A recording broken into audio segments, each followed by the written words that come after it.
Hello മക്കൾ. So നമ്മൾ ഇന്ന് ഡിസ്കസ് ചെയ്യാൻ പോകുന്നത് 9th കെമിസ്ട്രിയിൽ എപ്പോഴും ചോദിക്കുന്ന ഒരു ക്വസ്റ്റ്യൻ ആണ്. ടൈപ്സ് ഓഫ് റിയാക്ഷൻ എന്നുള്ള ക്വസ്റ്റ്യൻ നമ്മുടെ കെമിക്കൽ കൈനറ്റിക്സ് അഥവാ രാസഗതികം എന്നുള്ള ചാപ്റ്ററിന്റെ അണ്ടറിലാണ് ഈ ഒരു കോൺസെപ്റ്റ് വരുന്നത്. അപ്പൊ നല്ല അടിപൊളിയായിട്ട് നമ്മളത് പഠിക്കാൻ പോവാണ്. വെറും 10 മിനിറ്റ്സിനുള്ളിൽ പഠിക്കാനായിട്ട് പോവാണ്. ഇതേ നോക്കിക്കോ, നമുക്ക് ഇത്രയും ടൈപ്സ് ഓഫ് റിയാക്ഷൻ ആണ് പഠിക്കാനുള്ളത്. ഇതിൽ കോമ്പിനേഷൻ റിയാക്ഷൻ ഉണ്ട്, ഡീകമ്പോസിഷൻ റിയാക്ഷൻ അഥവാ വിഘടന രാസപ്രവർത്തനം ഉണ്ട്, ഡബിൾ ഡീകമ്പോസിഷൻ ഉണ്ട്, ദ്വിവിഘടന രാസപ്രവർത്തനം ഉണ്ട്, ഡിസ്പ്ലേസ്മെന്റ് റിയാക്ഷൻ ഉണ്ട്, ആദേശ രാസപ്രവർത്തനം ഉണ്ട്. അപ്പൊ 4 ടൈപ്പ് നല്ല അടിപൊളിയായിട്ട് നമ്മൾ പഠിക്കാനായിട്ട് പോവാണ് വിത്ത് എക്സാമ്പിൾ. അപ്പൊ നോക്കുകയാണെങ്കിൽ ഫസ്റ്റ് ടൈപ്പ് മിസ് ബോർഡിൽ എഴുതിയിട്ടുണ്ട്, കോമ്പിനേഷൻ റിയാക്ഷൻ അഥവാ സംയോജന രാസപ്രവർത്തനം. എ എന്ന് പറയുന്ന ഒരു കോമ്പൗണ്ട് ആകാം, ഒരു എലമെന്റ് ആകാം. എ എന്ന് പറയുന്ന ആളും ബി എന്ന് പറയുന്ന ആളും ചേർന്ന് ഒരൊറ്റ കോമ്പൗണ്ട് ആകുന്നു. എ എന്ന് പറയുന്നതും ബി എന്ന് പറയുന്ന റിയാക്ടന്റും ചേർന്ന് ഒരൊറ്റ കോമ്പൗണ്ട് ആകുന്നു. ഇനി എ അല്ല ബി അല്ല, ഒരാൾ കൂടി വന്നാലും കുഴപ്പമില്ല, മോർ ദാൻ ടു വന്നാലും ഒരു പ്രശ്നവുമില്ല. എന്തുണ്ടായാൽ മതി? ഒരാളായി മാറിയാൽ മതി, അത്രേ ഉള്ളൂ. അതാണ് കോമ്പിനേഷൻ അഥവാ സംയോജന രാസപ്രവർത്തനം. അപ്പൊ അമോണിയന്റെ ഫോർമേഷൻ നമുക്ക് നോക്കാം. അമോണിയ എന്ന് പറയുമ്പോൾ NH3. ആരൊക്കെ ചേർന്ന അമോണിയ ഉണ്ടാവുന്നത്? നൈട്രജനും ഹൈഡ്രജനും. Nitrogen ഒറ്റക്കിരിക്കായിരുന്നു, hydrogen ഒറ്റക്കിരിക്കായിരുന്നു. റിയാക്ഷനിൽ എന്താ നടന്നത്? അവര് ചേർന്ന് ഒരൊറ്റ സിംഗിൾ കോമ്പൗണ്ട് ആയി. മക്കളെ, ഇതെന്ന് പറയുന്നത് എന്തിന് എക്സാമ്പിൾ ആണ്? കോമ്പിനേഷന് എക്സാമ്പിൾ ആണ്. Combine, combination. അപ്പൊ എന്ത് പറയാം നമുക്ക്? The reaction in which 2 or more simple substances, അത് എലമെന്റ് ആകാം. എലമെന്റ് എന്ന് വെച്ചാൽ മൂലകം. നൈട്രജൻ മാത്രം ചേരാം, അങ്ങനെ എലമെന്റ് ആകാം. അല്ലെങ്കിൽ കോമ്പൗണ്ട് ചേർന്നും എന്താകുന്നു? ഇപ്പൊ കാൽഷ്യം ഓക്സൈഡും വാട്ടറും ചേർന്ന് കാൽഷ്യം ഹൈഡ്രോക്സൈഡ് CaOH ട്വൈസ് ആകുന്നു. ആക്ച്വലി ഇത് എലമെന്റ് ആണോ? നേരത്തെ പറഞ്ഞത് നൈട്രജനും ഹൈഡ്രജനും ചേർന്ന് അമോണിയ ആകുന്നത്. ഇത് എലമെന്റ് ആണോ? അല്ല, കോമ്പൗണ്ടാ, സംയുക്തങ്ങളാണ്. എലമെന്റ് ചേർന്ന കോമ്പൗണ്ട് ആണ്. അപ്പൊ എലമെന്റ് ആകാം അല്ലെങ്കിൽ കോമ്പൗണ്ട് ആകാം. Combine to form a compound. അവർ ചേർന്നിട്ട് എന്താകുന്നു? ഒരൊറ്റ കോമ്പൗണ്ട് ആകുന്നു. ഇതാണ് കോമ്പിനേഷൻ റിയാക്ഷൻ എന്ന് പറയുന്നത്. ക്ലിയർ ആയിട്ട് മനസ്സിലായോ എന്താണ് സംയോജന രാസപ്രവർത്തനം? സോ ഫസ്റ്റ് വൺ സെറ്റ് ആയി. ഇനി നമ്മൾ നെക്സ്റ്റിലേക്ക് പോവാണ്, ഡീകമ്പോസിഷൻ. നേരത്തെ കേസിൽ കമ്പൈൻ ചെയ്യുന്നതാണെങ്കിൽ മക്കളെ ഇതങ്ങോട്ട് സ്പ്ലിറ്റ് ചെയ്യുക. നേരത്തെ കേസിൽ എന്താ നടന്നത്? കമ്പൈൻ ചെയ്യുക, അവർ ചേരുക. ഇതെന്താ? സ്പ്ലിറ്റിംഗ്, വിഘടിക്കുക. നോക്കിക്കോ, ഇപ്പം ഇത് ഒരൊറ്റ വലിയൊരു കോമ്പൗണ്ടാ. NH4 twice Cr2O7 എന്ന് പറയുന്ന ഒരൊറ്റ കോമ്പൗണ്ടാ. ആഫ്റ്റർ ദ റിയാക്ഷൻ ഇവർ പല പീസായി സ്പ്ലിറ്റ് ചെയ്തു. ആഫ്റ്റർ ദ റിയാക്ഷൻ എന്ത് ചെയ്തു? പല പീസസ് ആയി സ്പ്ലിറ്റ് ചെയ്തു. ഇതാണ് ഡീകമ്പോസിഷൻ റിയാക്ഷൻ എന്ന് പറയുന്നത്. നോക്കിക്കോ, decomposition reaction is the process by which a compound breaks down into 2 or more substance. മറ്റേതിൽ നമ്മൾ എന്താ പറഞ്ഞേ? Simple substances get combined to form a compound എന്ന് പറഞ്ഞാൽ ഇവിടെ ഒരു കോമ്പൗണ്ട് എന്താ ചെയ്യുന്നത്? ബ്രേക്ക് ഡൗൺ ചെയ്യുന്നു, വിഘടിക്കുന്നു. ഇതാണ് ഡീകമ്പോസിഷൻ. അടുത്തതിലേക്ക് പോവാം. അടുത്തത് നിങ്ങൾക്ക് കൺഫ്യൂഷൻ വരാൻ എപ്പോഴും ചാൻസ് ഉള്ളതാണ്. ഇപ്പത്തെ ഈ ക്ലാസ് കൊണ്ട് നല്ല അടിപൊളിയായിട്ട് നമ്മൾ പറയുകയാണ് ഡബിൾ ഡീകമ്പോസിഷൻ റിയാക്ഷൻ അഥവാ ദ്വിവിഘടന രാസപ്രവർത്തനം. നോക്കാം മക്കളെ, NaCl. ഞാൻ ഇതൊന്നുകൂടെ എഴുതുകയാണെ. NaCl എന്ന് വെച്ചാൽ അതിൽ ആരൊക്കെ ഉണ്ട് എന്നറിയോ? ശരിക്കും Na+ഉം Cl-. ചാർജ് വന്നാൽ അത് അയോൺ എന്ന് വിളിക്കും. വെറുതെ Na എന്ന് പറഞ്ഞാൽ അതൊരു ന്യൂട്രൽ ആറ്റമാണ്. Na+ എന്ന് പറഞ്ഞാൽ അത് എന്തായി? അയോൺ ആയി. അയോൺ ചാർജ് ഉള്ള ആൾക്കാരെയാണ് നമ്മൾ അയോൺ എന്ന് വിളിക്കുന്നത്. സോ NaCl എന്ന് പറഞ്ഞാൽ അതിൽ Na+ഉം Cl- ചേർന്നാണ് NaCl ഉണ്ടാക്കിയിരിക്കുന്നത്.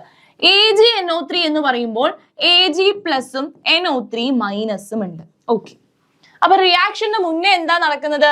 എണ്ണയുടെ കൂടെ Cl- എന്ന് പറയുന്ന അയോൺ ഉണ്ട്. Agന്റെ ഒപ്പം ഇരിക്കുന്ന അയോൺ ആണ് NO3-. ഇവരുടെ അയോൺസിനെ അങ്ങോട്ട് ഇന്റർചേഞ്ച് ചെയ്യും, പരസ്പരം കൈമാറും. എന്ന് വെച്ചാൽ Cl-ന് Agക്ക് സ്വന്തം, Na-ക്ക് സ്വന്തം ആരായിരിക്കും? NO3. അപ്പൊ മക്കളെ റിയാക്ഷനിൽ എന്തായിരിക്കും പ്രൊഡക്റ്റ് ഉണ്ടാവുക? AgCl ചേരും, Na-യും NO3-യും ചേരും. അവരുടെ അയോൺസിനെ ഇന്റർചേഞ്ച് ചെയ്തു. ഇതാണ് ഡബിൾ ഡീകമ്പോസിഷൻ. വിഘടിക്കണം, അതാണ് ഡീകമ്പോസിഷൻ. ഇവിടെ എന്താ? രണ്ടുപേരും വിഘടിച്ച് ഇന്റർചേഞ്ച് ചെയ്തു. അത് ഡബിൾ ഡീകമ്പോസിഷൻ അഥവാ ദ്വിവിഘടന രാസപ്രവർത്തനം. നോക്കിക്കോ മക്കളെ, double decomposition reaction in which 2 compounds വരും, രണ്ടുപേരെ വരുള്ളൂ, അല്ലെ ഇന്റർചേഞ്ചിങ് നടക്കില്ലല്ലോ. അപ്പൊ 2 കോമ്പൗണ്ട് വരും and react with each other interchanging their ions. അയോണുകളെ പരസ്പരം എന്ത് ചെയ്യും?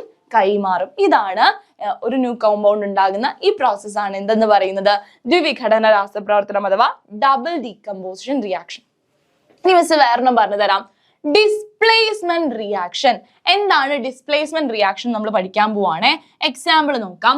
എക്സാമ്പിൾ, സിങ്ക് എന്ന് പറയുന്ന മെറ്റൽ അങ്ങോട്ട് HCl ഇട്ടാല് കുറച്ച് ഹൈഡ്രോക്ലോറിക് ആസിഡ് ടെസ്റ്റ് ട്യൂബിലേക്ക് എടുത്തിട്ട് അതിനകത്തേക്ക് സിങ്ക് ഗ്രാന്യൂൾസ്, സിങ്ക് തരികൾ ഇട്ടാല് നിങ്ങൾക്ക് കുറച്ച് ബബിൾസ് വരുന്നതായിട്ട് മനസ്സിലാകാം. ആ ബബിൾസ് ആരാണെന്ന് അറിയോ? ആ ബബിൾസ് എന്ന് പറയുന്നത് ഹൈഡ്രജൻ ആണ്. ഹൈഡ്രജൻ ഫോം ചെയ്യും. ഓക്കെ, ഹൈഡ്രജൻ ഫോം ചെയ്യും. പിന്നെ ആരാ ഉണ്ടാവുന്നതെന്ന് അറിയോ?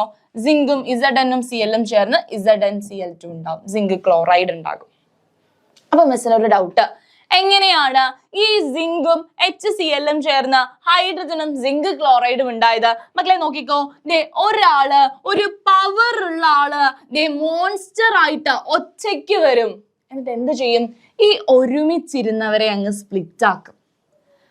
ഹൈഡ്രജനും ക്ലോറിനും ചേർന്നിരിക്കുകയായിരുന്നു, HCl ആയിട്ടിരിക്കുകയായിരുന്നു, അവരെ അങ്ങ് സ്പ്ലിറ്റ് ആക്കും. സ്പ്ലിറ്റ് ആക്കിയിട്ടോ ഹൈഡ്രജനെ ഒറ്റയ്ക്ക് മാറ്റും, അവിടെ കയറി സിങ്ക് ഇരിക്കും. ഹൈഡ്രജൻ ഇരുന്നെടുത്ത് സിങ്ക് ഇരിക്കും. ഹൈഡ്രജനെ എടുത്തു മാറ്റി, ഹൈഡ്രജനെ ഡിസ്പ്ലേസ് ചെയ്തു. ഇതാണ് ഡിസ്പ്ലേസ്മെന്റ് റിയാക്ഷൻ. ഒന്നുകൂടി മിസ് പറഞ്ഞു തരട്ടെ. സിങ്ക് എന്ന് പറയുന്ന ഒരാൾ വരും, സിങ്കോ ഒറ്റയ്ക്ക് ഒരാൾ വരും, ഒരുമിച്ചിരിക്കുന്നതിൽ നിന്ന് ഒരാളെ മാറ്റിയാൽ അതാണ് എന്തെന്ന് പറയുന്നത്?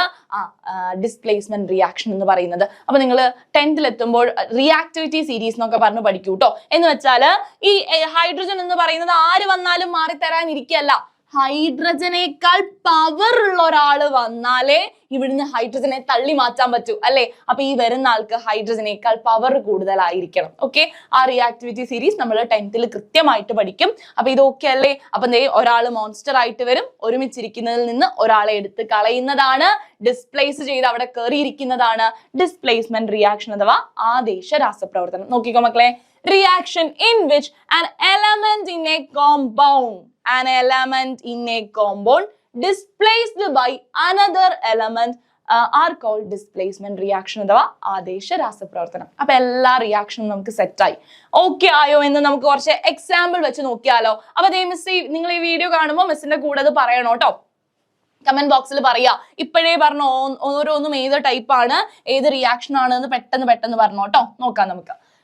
സിങ്കും AgNO3 ചേർന്ന് ZnNO3 ട്വൈസും Ag മാറുന്നു. നോക്കാം മക്കളെ, ഒരാൾ ഒറ്റയ്ക്ക് വന്നു, ഒരുമിച്ചിരുന്നതിൽ നിന്ന് ഒരാളെ എടുത്ത് കളഞ്ഞു, ബാക്കി അവിടെ കയറി സിങ്ക് ഇരുന്നു. ഒന്നും കൂടി, സിങ്ക് ഒറ്റയ്ക്ക് വരുന്നു. ഈ മോൺസ്റ്റർ എന്ന് പറയുന്ന കോൺസെപ്റ്റ് കണ്ടാലേ നിങ്ങൾക്ക് പറയാൻ പറ്റൂ കേട്ടോ. ഒരാൾ ഒറ്റയ്ക്ക് വരുന്നു, വേറൊരാൾ ഒരുമിച്ചിരിക്കുകയായിരിക്കും, അതിൽ നിന്ന് ഒരുത്തനെ പറഞ്ഞു വിട്ടു, അവന്റെ ഒറ്റയ്ക്ക് പോയിരുന്നടാ, അവിടെ പോയി സിങ്ക് ഇരിക്കുന്നു. ഇതാണ് എന്ത്? ഡിസ്പ്ലേസ്മെന്റ് അല്ലെ? ആദേശ രാസപ്രവർത്തനം അഥവാ ഡിസ്പ്ലേസ്മെന്റ് റിയാക്ഷൻ അഥവാ ആദേശ രാസപ്രവർത്തനം. സെറ്റ്. അപ്പൊ ഫസ്റ്റ് ടൈപ്പ് നമുക്ക് കിട്ടി. അപ്പൊ നമ്പർ ഞാൻ ഇട്ടേക്കാം. അപ്പൊ നമ്പറിനനുസരിച്ച് നിങ്ങൾ കമന്റ് ബോക്സിൽ പറഞ്ഞാൽ മതി ഓരോന്നും ഏത് ടൈപ്പ് ആണെന്ന്. അപ്പൊ നോക്കിക്കോ, CaCO3 split into CaO plus CO2. ഒരുമിച്ചിരുന്ന ആള് സ്പ്ലിറ്റ് ആയി. സിമ്പിൾ. ആരും ഒറ്റയ്ക്കൊന്നും വന്നില്ല, അയാൾ ഒരുമിച്ചിരിക്കുകയായിരുന്നു, അയാൾ സ്പ്ലിറ്റ് ആയി. അതെന്താ? ഡീകമ്പോസിഷൻ അഥവാ വിഘടന രാസപ്രവർത്തനം. ഡീകമ്പോസിഷൻ അഥവാ വിഘടന രാസപ്രവർത്തനം. And the next one, 2HI gives H2 plus I2. ഒരുമിച്ചിരുന്ന ആള് സ്പ്ലിറ്റ് ചെയ്തു. സിമ്പിൾ. എന്താടാ? ഡീകമ്പോസിഷൻ റിയാക്ഷൻ അഥവാ വിഘടന രാസപ്രവർത്തനം. വിഘടന രാസപ്രവർത്തനം. സെറ്റ്. ആൻഡ് നെക്സ്റ്റ് വൺ നോക്കാം.